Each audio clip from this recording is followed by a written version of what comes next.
Well, I came up from England when I was 14 and left school at 14, and I did 3.5 years of apprentice motor mechanic, 2.5 years. I went to sea when I was 16 for 21 years, and then I worked with the unemployed in Hobart and the priest and 2 nuns for 4 years. And then I worked up the river on an oil barge for 6 months. And then I ran a health food shop in Fitzroy for 18 months. And where'd I go then? Oh, then I come into the dockyard as a painter and docker for 4 years. I was a shop steward for the painters and dockers. And then I went as a rigger for Circus Oz for 4 years, and I was doing other things. And then I freelanced around the theatres, doing rigging and building sets and acquiring lots of skills I hadn't had before. And I bought to do when I needed to do something. And so I got quite a name for myself as a set builder and stage builder and props. And then I rigged in most of the major venues in Melbourne. And then where'd I go? Oh, I was on the board of Fitzroy Arts Centre for 10 years. I was the chairman of the Western region of the Essendon Arts Centre. I was a trustee on the Walter Burley Griffin building up there.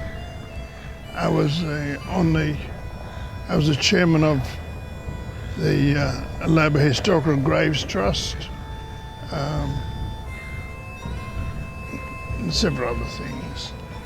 And then I became the arts officer at Trades Hall, and I organised all the rallies in Melbourne from 1991 to 2001. My last big rally was 200,000 people in the city, and that was the police estimate. I developed good relationships with the police, and that's why I was so successful in all these rallies. As the arts officer, I turned around and created 3 theatres and a bar in Trades Hall, which I run and owned for 11 years, the bars, and turned the empty Trades Hall building into 3 theatres. And then at the age of 68, after leaving school at 14, I went to university for 4 years doing professional writing. Nobody was more surprised than me. So I've had a fairly good life.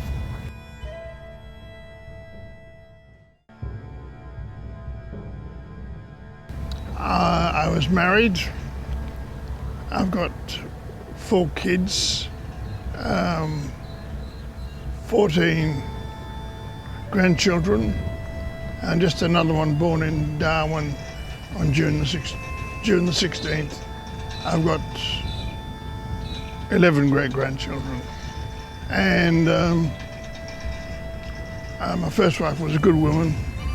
I was the problem. I had a drink problem, and I stopped, but I never had another drink for 7 years, so I've got that under control. A lot of drugs around, but I fortunately stayed away from the drugs. I knew how weak I was with booze. And then me and my wife split. I was 10 years single, and I met Mary at a function after a Palm Sunday Peace March, which I'd already organised. Well, I've been with Mary for 30 years now, and we've always lived in Melbourne Road. But before that, I spent 4 years in 1961. I worked on the old wooden floating dock down here at the dockyard, near the dockyard. And then in 1981, I was trying to get back to sea, but I got a job as a docker here, and I spent 4 years down here. So I was pretty well, and prior to that I did 6 months on the oil barges up the river here. So I've always had a little bit of a link.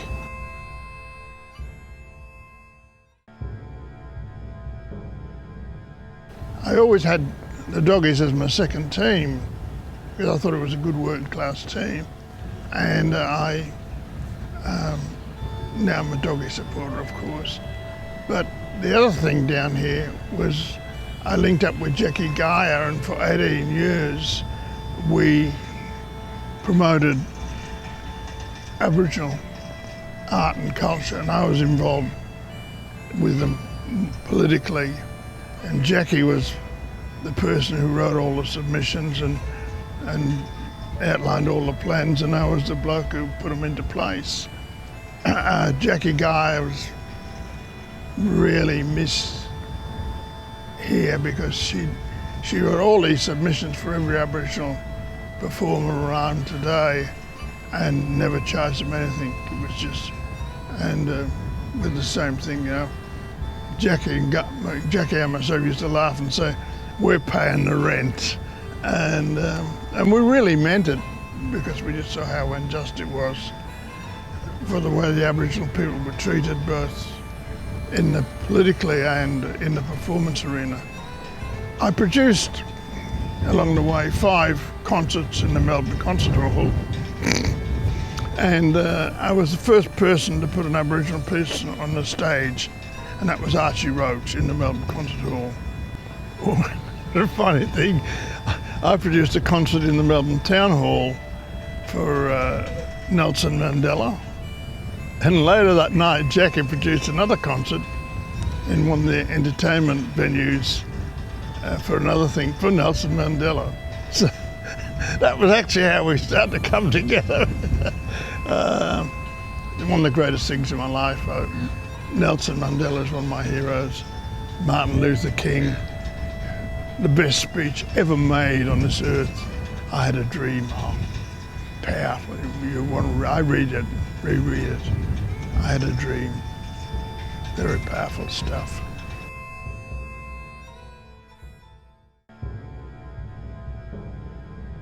Oh yeah, well, Jack and myself, we were sitting down at the coffee shop, Hobson's Bay, which was run by one of our mates, you know.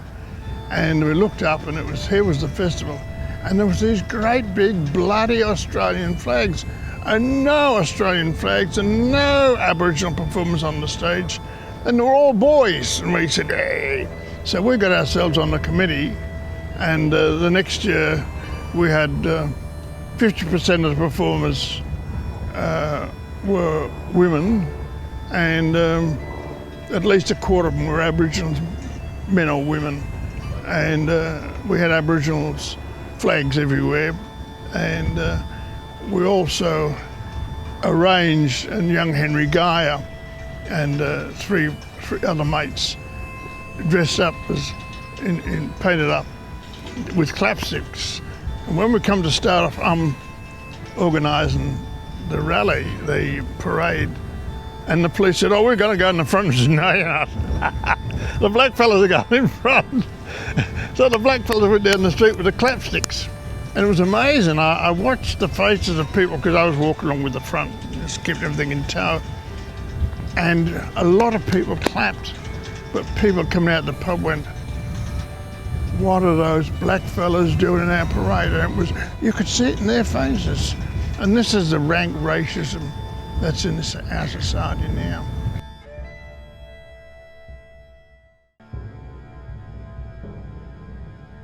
Oh yes, I had a book published called The Barefoot Boy and the Sex-Crazed Parson.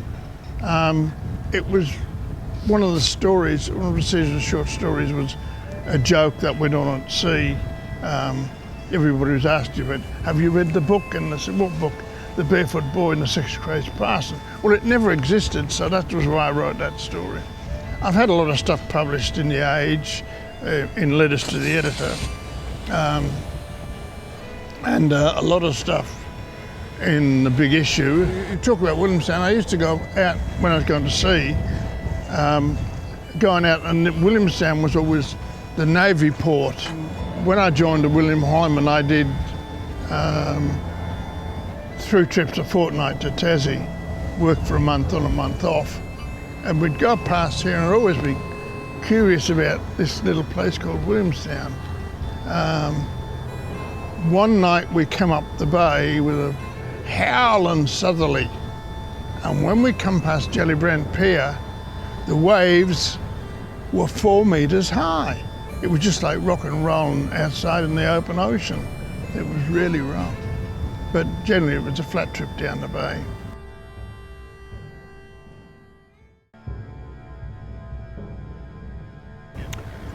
Jackie had this place out the back, which we got a lot of masonite, and it was an old shed, and put walls on it, lined the shed for her performance, because we didn't have a lot of money. But whenever anybody, Aboriginals came, they stayed at either inside the house, if there was 1 or 2 of them. If there was a big mob, they could use this shed, which I lined it, I put the stuff up. And God, I miss Jackie. She was a good comrade. Anyway, when Uncle Ralph come down many years ago, he brought some dancers down, which they went on a tour to Bulgaria under government money. They didn't have any money, but it was a long story. But he stayed here. It was a bit of con. He stayed with Jackie, and that was how I first met him. And Edgar was with him, Uncle Edgar. And Edgar, he's another one dead now. Anyway, they decided they'd like some fresh fish. So I had an 18-foot fishing boat.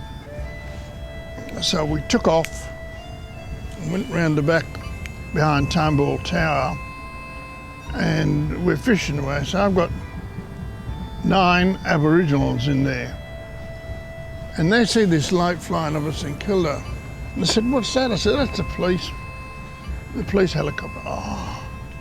The next thing, they spotted our riding lights, so they come over, it's after dark, and they stopped right over us, about 100 feet over us, and shined the light down on us. And they said, "What do we do?" I said, "Look up, wave and smile." And all these Aboriginals went, helicopters come out, a boatload of bloody black fellas out in the bay.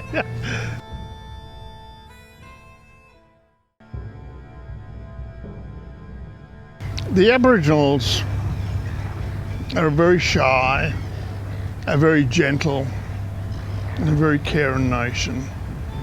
They have a problem, and the problem is mainly alcohol. But they don't manufacture the alcohol. They don't sell the alcohol to themselves.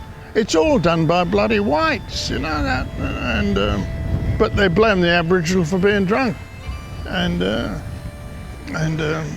it is a problem, and we have to be honest about it. And it leads to the violence in their family homes. I'm just reading about a good program today online in the ABC, and the coppers in Redfern are taking the kids swimming, and a sergeant, a woman, police going out, as she went out, the reporter said, "See you later, Auntie Bella." Auntie, that is a prestigious name with the Aboriginal people, to call them auntie or uncle. And I get uncle, so I'm pretty pleased about that.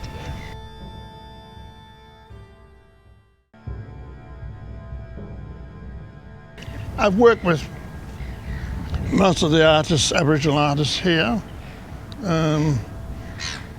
Archie Roach is brilliant. Dan Sultan, another one, brilliant. I managed Titus. I did 2 festivals in Darwin in 1990 and 1991. They got me back a second year. I'm a good organiser. I am a good organiser. But I organise everything as if it's a stage production. So it's a piece of theatre, and I visualise it, and you can get them all to do the things that fit in to make it work. Yeah.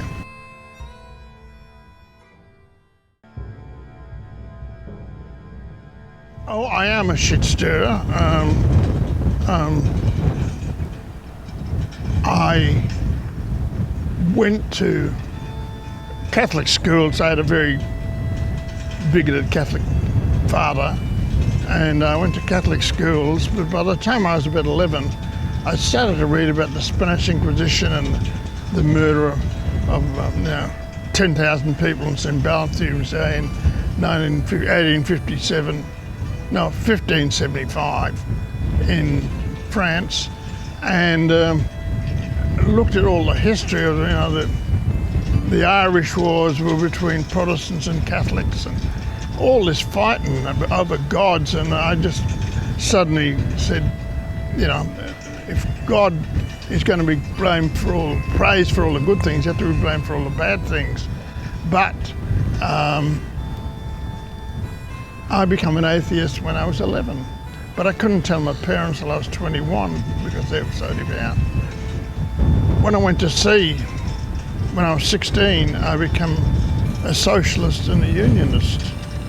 And then I became a pacifist and a feminist, all for different reasons. So I think I'm an ist. I'm a lot of ist.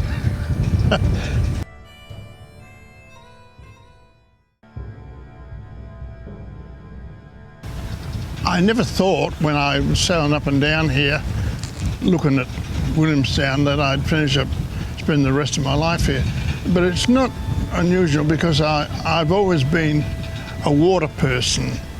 I wanted to go to sea from the time I was a kid, and I went to sea, and I used to love fishing up in the streams of Gippsland, and I know that I got a tremendous emotional feeling of peace up in the scrub by myself. I used to catch a lot of trout too, but I never thought I'd finish up in Williamstown, and I just become attracted to it. When I moved over here, I tossed all my other football teams away and went for the Dockies, which I'm pretty mad on. But there's Mary and myself say at least once a week, aren't we lucky to live in this place like Williamstown? A lot has changed, but when we come here, all of the people from Fitzroy Arts Centre live down here. All of the people from West Theatre and the Essendon Policewomen's Band live down here. I worked with Circus. I was the first one from Circus over here, but a lot of them are living in Newport and Seddon now. But it's a beautiful place, and that water thing is still there. I've got 1/3 of Williamstown is covered by the beach and the seafront, and the other third is covered by the river, So that gives me that water thing. And when I walk my dog, if it's the north wind blowing, I go down the beach and walk along the beach. And I don't know a lot of people's names, but I know all their dogs' names. And when it's blowing from the south, I go up and walk up the river. And but it's a very good community.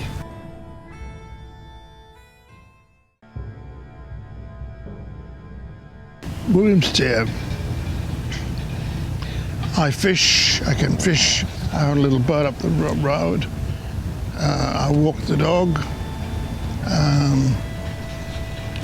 I have beautiful neighbours. You go down the street and Williamstown is actually like a little country village, and it's gorgeous and such beautiful people. I've been quite amazed at the number of Asian and African and Indian people I see at the shopping centres now, but I always go up and tell those people, Muslims, that their children are beautiful, and they reward me with a great smile, and the children wave to me, and I'm very multicultural. That's important to me. If we had some Aboriginal people here, I could go hello to them too.